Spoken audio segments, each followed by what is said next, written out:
Hello, welcome to my YouTube channel Garvit education. आज हम लोग बिहार बोर्ड के क्लास 10th के English book Panorama part second के पोइट्री सेक्शन के second poem ode on solitude, जिसको अलेक्जेंडर पोप ने लिखा है, को डिटेल में देखेंगे। तो आइए देखते हैं। Odd on solitude. सॉलिट्यूड का मतलब होता है एकांतपन या अकेलापन। और ओड क्या है? Ode is a form of poem. जैसे इलेजी होता है, सोनेट होता है, एपिक होता है, बैलेड होता है, ये सब क्या है? फॉर्म्स ऑफ पोएम है, पोएम के प्रकार हैं। इसी तरह ओड भी एक तरह का पोएम होता है, जिसको किसी व्यक्ति को या किसी विशेष ऑब्जेक्ट को एड्रेस किया जाता है। आगे नीचे हम लोग डिटेल में देखेंगे कि ओड क्या होता है। यहाँ पे हम लोग देखेंगे कि ओड क्या होता है। उससे पहले हम लोग जान लेते हैं कि अलेक्जेंडर पोप है कौन, who is he. Alexander Pope के बारे में थोड़ा जान लेते हैं। तो देखते हैं। Alexander pope born in 1688 and died in 1744। 1688 में पैदा हुए और 1744 में मर गए। ये कौन थे?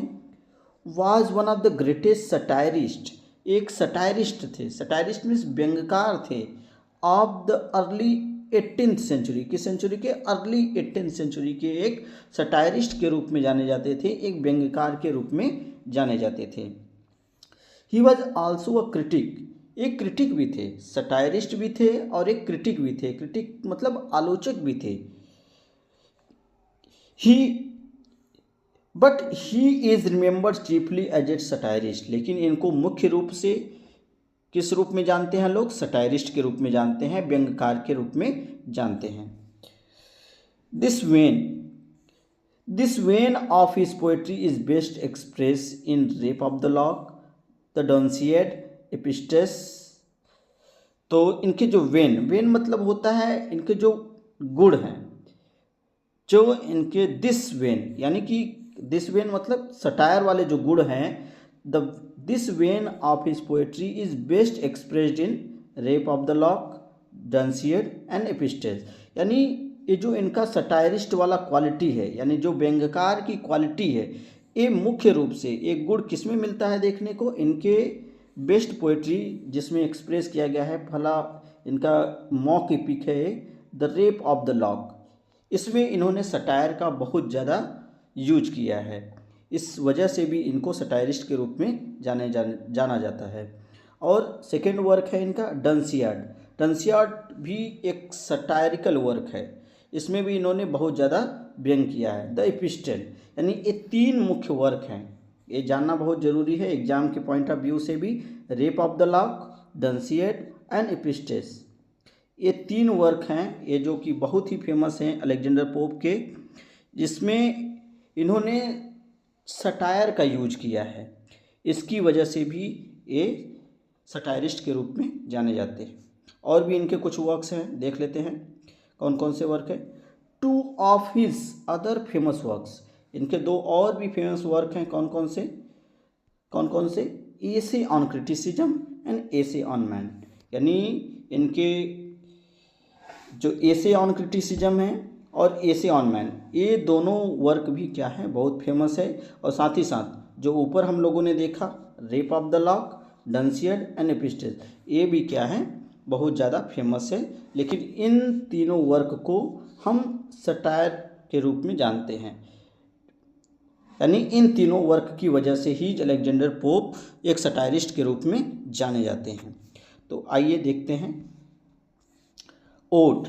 ओड क्या होता है? अब यहाँ पे हम लोग देखेंगे ओड क्या होता है। जैसा कि इनके पोएम का भी टाइटल है, ode on solitude. Ode on solitude. तो आइए जानते हैं कि ओड क्या होता है। Ode is a poem address to a person और एन ऑब्जेक्ट। ओड क्या है? एक पोएम होता है, एड्रेस टू ए पर्सन और एन ऑब्जेक्ट, जो किसी व्यक्ति को या किसी ऑब्जेक्ट को, किसी वस्तु को या किसी चीज़ को एड्रेस किया जाता है। द ग्रीक वर्ड ओड कहाँ से आया है? किस वर्ड से आया है? किस लैंग्वेज से आया है? ग्रीक ग्रीक लैंग्वेज से आया है, यानी ग्रीक वर्ड है। ओड कैसा वर्ड है, एग्जाम में पूछ सकता है। ओड कैसा वर्ड है, तो ग्रीक वर्ड है। मिंट अ कोरिक सॉन्ग, इसका मतलब होता है कोरिक सॉन्ग। कोरिक मतलब समूह गीत, कोरिक सॉन्ग मतलब ग्रुप सॉन्ग, यानी समूह गीत। जनरली अकम्पनीड बाई डांस, जिसको डांस के साथ गाया जाता है, यानी इस कोरिक सॉन्ग को यानी ओड को डांस के साथ गाया जाता है। The term is presently use to refer the long meditative lyrics poem that in dignified manner address to a noble subject।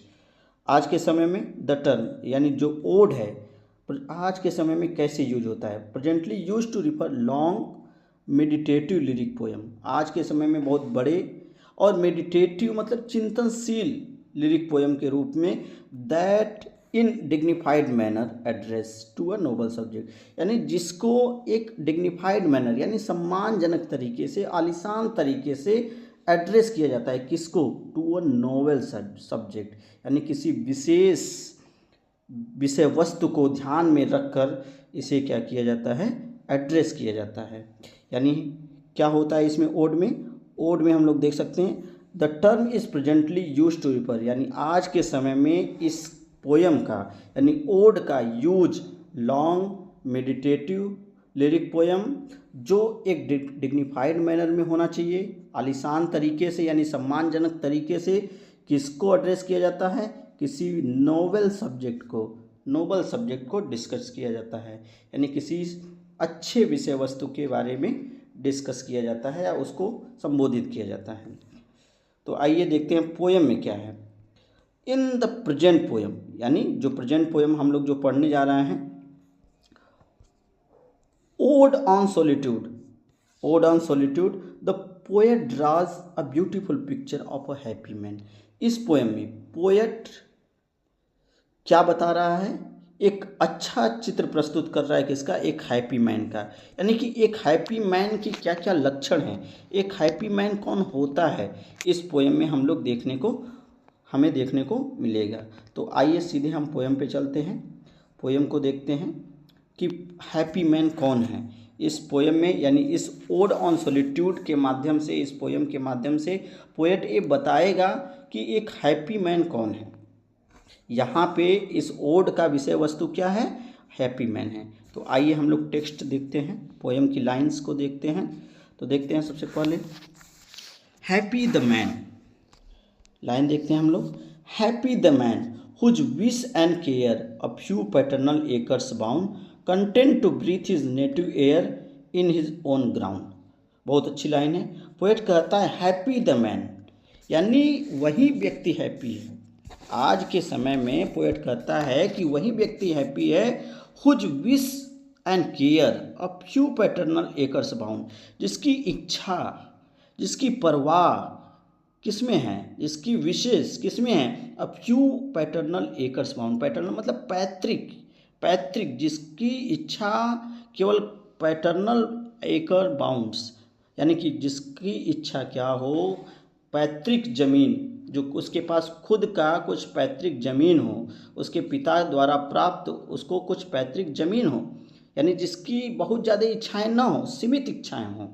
यहाँ पे पोएट कह रहा है कि हैप्पी वही व्यक्ति है जिसकी इच्छाएं सीमित हो, जैसा कि इसमें कह रहा है कि अ फ्यू पैटर्नल एकर्स बाउंड, यानी उसके पास जमीन जो हो वो पैतृक हो और थोड़ा बहुत भी हो, यानी उसकी बहुत ज़्यादा इच्छा ना हो, बहुत ज़्यादा लालच ना हो।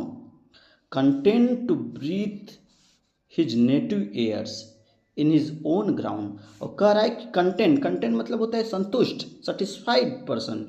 तो कंटेंट टू ब्रीथ, और वो क्या हो, संतुष्ट हो, कहाँ पे, to breathe his native air, यानी वो अपने गांव में, अपने नेटिव जहाँ पे वो जन्म लिया है वहाँ पे हवा ले, वहाँ पे पले बढ़े, इन हिज ओन ग्राउंड, अपने ज़मीन में पले बढ़े, यानी वो कहीं विदेश में ना रहता हो, कहीं दूसरे की जगह पे ना रहता हो, कहीं दूसरे सिटी में ना रहता हो, वो अपने नेटिव एयर को प्राप्त करता हो, यानी जहाँ पे वो जन्म लिया है वो वहीं पे रहता हो और अपने पैतृक जमीन का उपयोग करता हो और उसके पास बहुत ज़्यादा लालच ना हो, वही व्यक्ति क्या है, पोएट की नज़र में हैप्पी है। तो इस स्टैंजा यहाँ से यहाँ तक जो पोएट ये बता रहा है कि हैप्पी वही आदमी है जिसकी इच्छाएं सीमित हो, जिसकी विशेष क्या हो, कुछ पैटर्नल एकर्स बाउंड हो, यानी कुछ पैटर्नल एकर्स जमीन जो हो उसके पिता के द्वारा प्राप्त हो, और वो अपने नेटिव यानी अपने गांव में अपने जन्मस्थान पर क्या करे, वो सांस ले, अपने ज़मीन पर निवास करे। तो वो व्यक्ति क्या है, हैप्पी मैन है। आइए आगे देखते हैं। हुज हर्ड, और हैप्पी मैन कौन है, हुज हर्ड। हर्ड्स क्या होता है, हर्ड्स होता है पालतू जानवरों का समूह, जैसे गाय भैंस, यानी हर्ड्स किसको बोलते हैं, पालतू मवेशियों के झुंड को बोलते हैं। यानी जो हम गांव में घरों में अपने गाय भैंस पालते हैं उसको बोला गया है हर्ड्स यहाँ पे। हुज हर्ड्स विथ मिल्क, जिसको दूध भी मिलता हो, कहाँ से, उसके अपने पालतू मवेशियों से मिलता हो, यानी अपने गाय भैंस से मिलता हो, जो उसके घर पे हो। हुज फील्ड्स विथ ब्रेड, और जो उसके खेत से, ब्रेड का मतलब यहाँ पे रोजी रोटी से है, यानी उसकी रोजी रोटी उसको कहाँ से प्राप्त होता हो, उसके खेत से प्राप्त होता हो, यानी वो किसानी करता हो, किसानी करके वो जो अन्न उपजाता हो उसी को खाता हो, वही व्यक्ति हैप्पी है। Whose flock supply him with attire, attire मतलब होता है वस्त्र, कपड़ा। तो हुज फ्लॉक, फ्लॉक मतलब होता है भेड़ों का झुंड, यानी भेड़ों के ऊन से, यानी भेड़ों के बाल जो कि कपड़े बनाने के काम आते हैं, ऊनी वस्त्र बनाने के काम आते हैं, तो उसी से वो क्या प्राप्त करे, अटायर प्राप्त करे, यानी कपड़े प्राप्त करे, वस्त्र प्राप्त करे, वही व्यक्ति क्या है, हैप्पी है। हुज ट्री इन समर, आगे कह रहा है कि हुज ट्री, उसके जो पेड़ पौधे जो उन्होंने गांव में लगाए हैं, whose tree in summer aid him shade, उसे क्या प्रदान करे, छाया प्रदान करे, यानी गर्मियों के समय में उसके पेड़ जो उसका है, जो उसके गांव में है, उसका खुद का है, वो उसको छाया प्रदान करे। And winter in winter fires, और ठंडी के दिनों में क्या करे, उसे उस लकड़ी से वो आग जलाकर अपने आप को तपिश महसूस करे, वही व्यक्ति क्या है, हैप्पी है। यानी पोएट की नज़र में सेकेंड स्टैंजा में पोएट कह रहा है कि वो व्यक्ति हैप्पी है जिसके हर्ड्स, जिसके पालतू पशु से वो मिल्क प्राप्त करता हो, दूध प्राप्त करता हो, और ब्रेड कहाँ से प्राप्त करता हो, अपने खेतों से प्राप्त करता हो, और क्या है इसमें, और फ्लॉक सप्लाई हिम अटायर, और जो उसके पास फ्लॉक्स हैं, भेड़ों के झुंड हैं, ठीक है, उन्हीं के बालों से, यानी जो ऊन है उसी से वो क्या करे, वो अपना वस्त्र प्राप्त करे, और क्या करे, जो ट्री उसने लगाया है गर्मी के दिनों में वो उसे छाया दे, और ठंडी के दिनों में उसे वो लकड़ियाँ, जो पेड़ हैं वो लकड़ियाँ क्या करे, उसे आग दे, फायर दे। तो वही व्यक्ति क्या है, खुश है, वही व्यक्ति क्या है, पोएट की नज़र में हैप्पी है। तो आगे की स्टैंजा देखते हैं। ब्लेस्ड, ब्लेस्ड, ब्लेस्ड मतलब सौभाग्यशाली, सौभाग्यशाली होना, यानी सौभाग्यशाली वही व्यक्ति है। आगे की स्टैंजा में देखते हैं। Blessed who can unconcernedly find hours, days, years slide soft away, in health of body, peace of mind, quiet by day. तो आगे देखते हैं लाइन बाय लाइन इसके अर्थ को। ब्लेस्ड, ब्लेस्ड मतलब सौभाग्यशाली वही व्यक्ति है, कौन, who can unconcernedly find hours, जो क्या करे, एकदम चिंता, अनकंसर्न मतलब कि चिंता मुक्त तरीके से उसको प्राप्त हो, क्या, आवर्स यानी घंटे, यानी उसका जो समय है, यानी जो घंटे हैं वो क्या हो, एकदम चिंता मुक्त तरीके से बीते, उसका जो दिन हो, डेज, वो भी एकदम चिंता मुक्त तरीके से बीते, उसके जो साल हों वो क्या हो, जो वर्ष हो वो भी क्या हो, एकदम चिंता मुक्त तरीके से बीते। स्लाइड सॉफ्ट अवे, यानी बहुत सुगमता, बहुत आसानी से बीते, यानी सौभाग्यशाली, पोएट की नज़र में सौभाग्यशाली वही व्यक्ति है, ब्लेस्ड वही है, who can unconcernedly find hours, days, year, जो एकदम चिंता मुक्त तरीके से उसका घंटा, दिन और साल बहुत स्लाइड सॉफ्ट अवे, बहुत आसानी से, बहुत सुगमता से बीतता हो, और क्या होता हो, इन हेल्थ ऑफ बॉडी, और उसकी बॉडी क्या हो, स्वस्थ हो, यानी वो बॉडी से भी क्या हो, स्ट्रांग हो, मजबूत हो, स्वस्थ हो। Peace of mind, peace of mind मतलब मानसिक शांति हो, क्वाइट बाई डे, और दिन में चैन से रहता हो, वही व्यक्ति क्या है, हैप्पी है पोएट की नज़र में। तो इस स्टैंजा में पोएट कहता है कि सौभाग्यशाली वही व्यक्ति है जो एकदम क्या हो, चिंता मुक्त तरीके से अपने घंटे, अपने दिन, अपने साल बहुत सुगमता से बिताता जाए, और जिसकी बॉडी क्या हो, स्वस्थ हो, और जिसके माइंड क्या हो, फुल ऑफ पीस हो, शांति से भरा हो, क्वाइट बाई डे, और उसका दिन भी क्या हो, एकदम चैन से बीतता हो, वही व्यक्ति क्या है, हैप्पी है पोएट की नज़र में, ऐसा अलेक्जेंडर पोप कहते हैं। तो आइए आगे की स्टेंजा को देखते हैं हम लोग। स्टेंजा को देखते हैं, साउंड स्लीप। आगे देखिए पोएट क्या कर रहा है, बहुत अच्छी बात कर रहा है, साउंड स्लीप यानी गहरी, हैप्पी व्यक्ति कौन है, जो साउंड स्लीप लेता हो, यानी गहरी नींद लेता हो। आज के समय में हम सभी जानते हैं कि नींद की प्रॉब्लम बहुत बढ़ चुकी है, तो क्या है, हैप्पी व्यक्ति वही हो जो साउंड स्लीप यानी एकदम गहरी नींद लेता हो, बाय नाइट यानी रात में गहरी नींद लेता हो, स्टडी पढ़ता भी हो, ईज आराम भी करता हो, टुगेदर मिक्स्ड यानी स्टडी भी करता हो, आराम भी करता हो, यानी मेहनत भी करता हो और आराम भी करता हो, ये दोनों करता हो।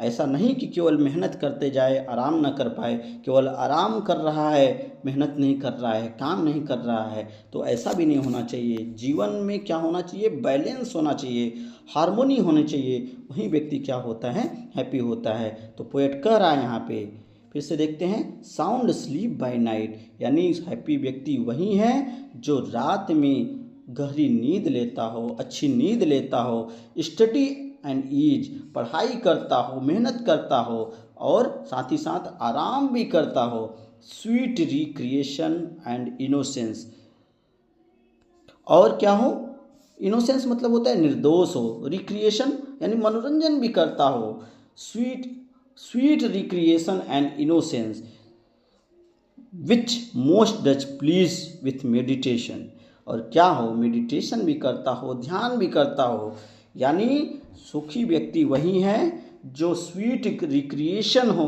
करता हो, यानी मनोरंजन करता हो, इनोसेंस हो, और वो innocence which most does please with meditation यानी वो ध्यान करके भी क्या होता हो, खुश होता हो। तो पोएट इस स्टेंजा में कुल ये बता रहा है, पोएट कह रहा है कि सुखी व्यक्ति वही है जो रात में अच्छी नींद लेता हो, पढ़ाई करता हो, मेहनत करता हो और साथ ही साथ आराम भी करता हो और मनोरंजन भी करता हो, स्वीट रिक्रिएशन करता हो, निर्दोष हो और मेडिटेशन से भी आनंद प्राप्त करता हो, खुशियाँ प्राप्त करता हो, वही व्यक्ति क्या है, पोएट की नज़र में हैप्पी है। आइए देखते हैं अगले स्टैंजा को। कहता है poet, let me leave unseen. Last में पोएट कहता है, देखिए पोएट सॉलिट्यूड की तरफ जा रहा है, एकांत खोज रहा है। पोएट कह रहा है लेट मी लीव अनसीन, अतः पोएट कह रहा है कि मुझे अनसीन रहने दो, मुझे कोई जाने ना, मुझे कोई देखे ना। पोएट कह रहा है कि लेट मी लीव अनसीन, मुझे कोई देखे ना, मैं एकांत में रहूं, अननोन मुझे कोई जाने ना, दस अनलेमेंटेड लेट मी डाई, ताकि मैं अनलेमेंटेड यानी लेमेंट माने होता है विलाप करना, रोना, अनलेमेंटेड मतलब बिना विलाप किए, लेट मी डाई यानी बिना विलाप किए पोएट रोना मरना चाहता है। पोएट बिना विलाप किए, उसे कोई जाने ना, उसे कोई देखे ना, और ताकि वो क्या हो सके, अनलेमेंटेड लेट मी डाई, ताकि वो बिना विलाप किए क्या हो, इस दुनिया से चला जाए, मृत्यु को प्राप्त हो जाए। और कह रहा है आगे, स्टिल फ्रॉम द वर्ल्ड, और एकदम चुपचाप, स्टिल मतलब चुपचाप, शांति से क्या हो, फ्रॉम द वर्ल्ड दुनिया से चला जाए। और फिर आगे कर रहा है, and not a stone tell where I lie, और कोई भी स्टोन न लगा हो। स्टोन का मतलब शिलालेख, जैसे कि हम सभी जानते हैं क्रिश्चियनिटी में जो मर जाता है तो जहाँ पे उनको दफनाया जाता है तो वहाँ पे एक शिलालेख लगाया जाता है, एक स्टोन लगाया जाता है। उसमें लिखा रहता है कि जो व्यक्ति मरा रहता है उसका नाम, उनका बर्थ या उनके बारे में कुछ लिखा रहता है। तो पोएट कह रहा है कि मैं इतना शांति से दुनिया से जाना चाहता हूँ कि not a stone tell where I lie, कि कोई पत्थर, कोई शिलालेख ये ना बताए कि मुझे कहाँ लाई किया गया है। लाई का मतलब यहाँ पे दफनाया गया है, कि मैं कहाँ लेटा हूँ, मुझे कहाँ दफनाया गया है, कोई व्यक्ति ये भी न जान पाए। यानी पोएट एकदम एकांत भरा जीवन चाहता है और ये इसी एकांत में अपने आप को हैप्पी पाता है। तो पोएट ने इस पोयम में क्या बताया, पोयम में ये बताया कि हैप्पी मैन कौन है। और लास्ट में पोएट कहता है कि वो एकदम एकांत तरीके से जीवन जीना चाहता है, और ताकि उसको कोई जाने न, कोई उसे देखे न, और वो बिना विलाप किए इस दुनिया से चला जाए, और मरने के बाद भी कोई भी स्टोन न लगाया जाए उनके लिए, कि ये लोगों को पता न चल पाए कि अलेक्जेंडर पोप कहाँ पे दफन हुए थे। तो ये पोयम था ओड ऑन सॉलिट्यूड, जो कि एकांतपन को, सॉलिट्यूड मतलब अकेलेपन को क्या किया गया है, एड्रेस किया गया है। तो उम्मीद करते हैं आपको पोयम समझ में आया होगा, अच्छा लगा होगा।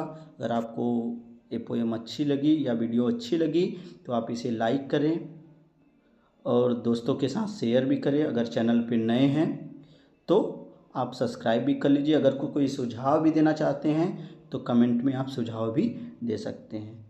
Thank you.